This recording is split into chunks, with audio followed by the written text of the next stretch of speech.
Smetta con quei capelli delicati.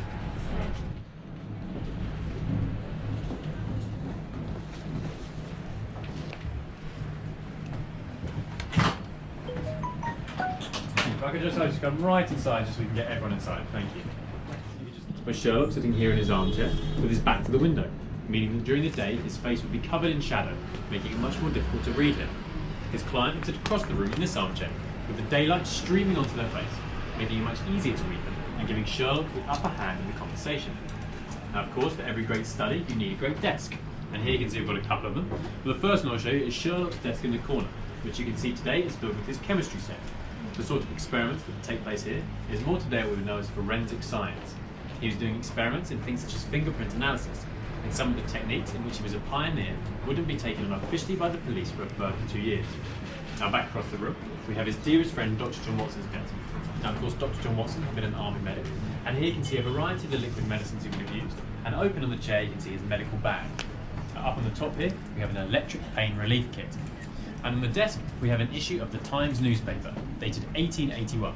Significant, as I say, as it was the year the two friends first moved into Baker Street together. But of course, for every good friend, you also need a good rival. And up here on the mantelpiece, we have a picture of the American opera singer Irene Adler.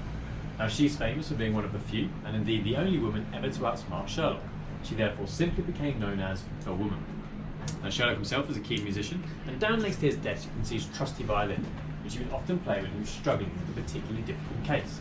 Sherlock believed musicians to be some of the most brilliant people in society, and on any given evening you could find them in one of the many concert halls in London or any of the major European cities.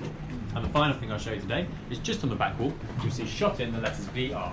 They stand for Victoria Regina, or Queen Victoria, an incredibly popular monarch of the day, and until our current Queen, Queen Elizabeth II, the longest reigning British monarch.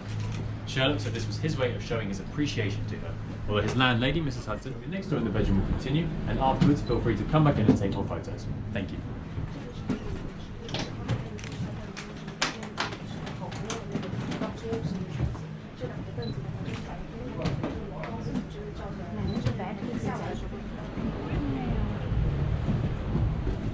First thing you probably noticed were these portraits on the wall.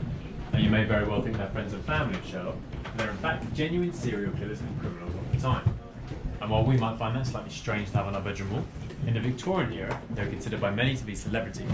Indeed, just down the road at Madame Tussauds, there were many wax figures with their likeness. And on this wall we have some particularly nasty people. For example, at the bottom in the middle there we have Mary Ann Potter, the first female serial killer. Convicted of killing one, but in actual fact she killed 21, many of whom were members of her own family. Above her we have Amelia Dyer, even worse. She was eventually convicted. It was estimated she'd killed anywhere between 200 and 400 people, sadly many of whom were children. And finally, one that you may recognise is Dr. Thomas Neil Cream, and that's because he's one of the suspects in a Jack the Ripper murders.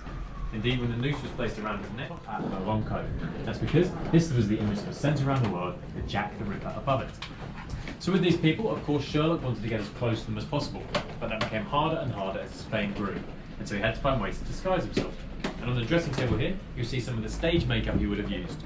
Indeed, he was such a master of disguise that when he would return home in the evening, his dearest friend Dr. John Watson wouldn't even recognise him. Just sticking out of the box, we have a policeman's baton, and in the black box itself we have a horse grooming kit.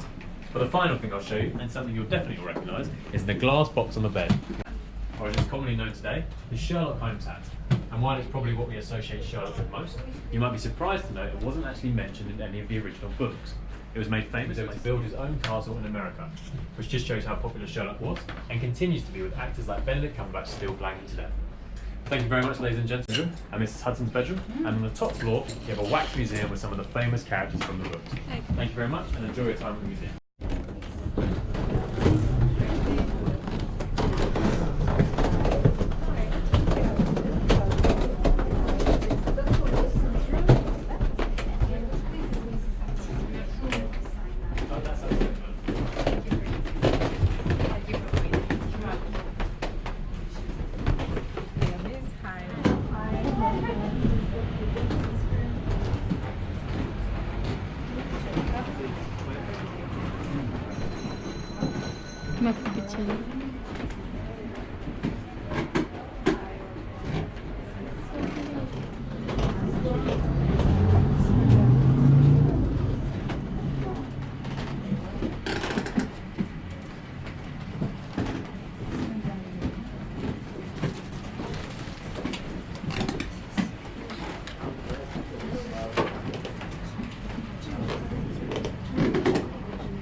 Kan sen eliyor.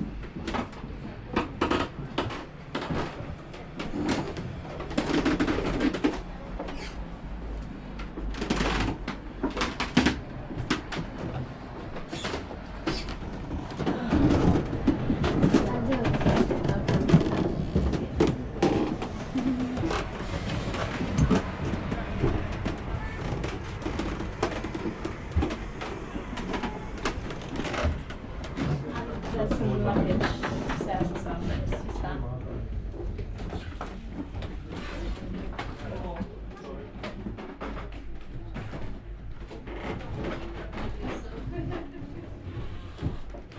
Sorry. Can I ask space so this is going to take place on? Would you like to go? Yeah. You're in the banana. If you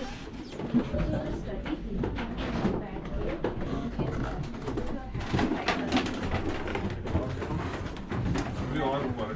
They are. Thank you.